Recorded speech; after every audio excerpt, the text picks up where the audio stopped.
To do chart exercise 5, I've got the following cells selected. I've got my type, pulp, paper, logs and saw, and this is going to feed my horizontal axis or my x-axis. And I've got my even years, 2010, 2012, 2014. But I've also selected total. So if you select this particular range and you press F11, you'll get the following chart. But again, we have a situation where what's on the horizontal axis or x-axis and what's in the legend need to trade places.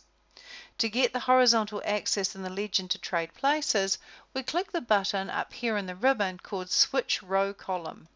When I switch row column, those two particular elements trade places. Now what I need to do is I need to actually delete the legend. So I'll click the legend and press the delete key. The next thing I need to do is possibly right click and change the chart type. I want to mix my chart types, so I'm going to go to combo. And from here I work through my various series. My year 2010 needs to be a line, and I'm going to make it a line, just this one here. The year 2012 also needs to be a line. The year 2014 needs to be a line, but the total needs to be a column. The total also needs to be plotted against the secondary axis on the right hand side, so I'm going to tick this option. And so those are my different chart types and my totals on a secondary axis.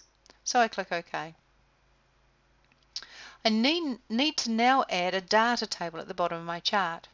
So I'm going to go to the green plus and I'm going to tick the option Data Table. And there's my data table. I now need some axis titles, so I'm going to tick the option Axis Titles. I don't need the axis title at the bottom, so I'll click on that and delete that. I need to edit the axis title on the left hand side to say years 2010, 2012 and 2014. I need to edit the axis title on the right to say total.